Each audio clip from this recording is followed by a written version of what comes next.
আজকে দুপুর আনুমানিক 1টা থেকে 1:30টা নাগাদ সাজেক ইকোভ্যালি কটেজ থেকে বৈদ্যুতিক শর্ট সার্কিটে যতটুকু জানা যায় অগ্নিপাত অগ্নিসূত্র হয়।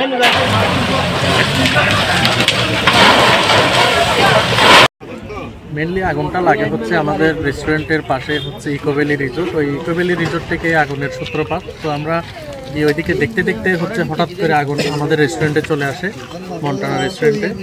এরপর হচ্ছে আমরা আর কিছু বের করতে পারি নাই।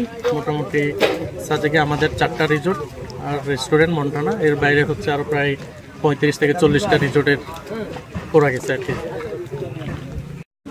আসলে রিসোর্ট যেহেতু 35টা, এখানে একটা রিসোর্ট করতে মোটামুটি আমাদের একটা রিসোর্টে 80 থেকে 90 লাখ বা 1 কোটি টাকারও উপরে ইনভেস্ট করতে হয়। সেই হিসাবে 35টা গেলে 35 কোটি টাকা আনুমানিক ধারণা।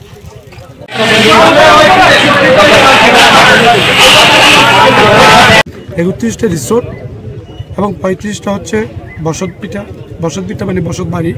তার মধ্যে হচ্ছে 19 পরিবার হচ্ছে ত্রিপুরা আর 16 পরিবার হচ্ছে লুসাই। এর মধ্যে রেস্টুরেন্ট আছে 6টা এবং দোকান আছে 12টা। রেস্টুরেন্ট 7টা, দোকান হচ্ছে 12টা। 31টা রিসোর্ট।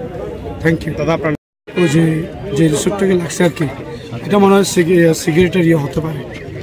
হয়তো টুরিস্টরা খেয়ে হয়তো ডাস্টবিনে এটা হয়তো রেখেছেন, এটা ওনারা চেক আপ করছেন, এটা হয়তো আস্তে আস্তে জ্বলতে গেছে, এই অবস্থা সৃষ্টি হয়েছে।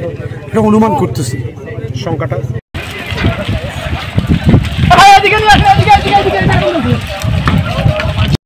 সাজেকের এই দুর্ঘটনায় পার্শ্ববর্তী উপজেলা দিঘিনালা হওয়ায় এখানে বাংলাদেশ সেনাবাহিনী, এখানে রাঙ্গামাটি জেলা প্রশাসন, একই সাথে খাগড়াছড়ি জেলা প্রশাসন নির্দেশে এখানে খাগড়াছড়ি জেলা প্রশাসন যদি এখানে কোনো ধরনের সহায়তা লাগে সেই বিষয়ে সার্বিক প্রস্তুতি রয়েছে এবং এই বিষয়ে চাহিদা হবে সার্বিক সকল বিষয়ে সহায়তা করা হবে।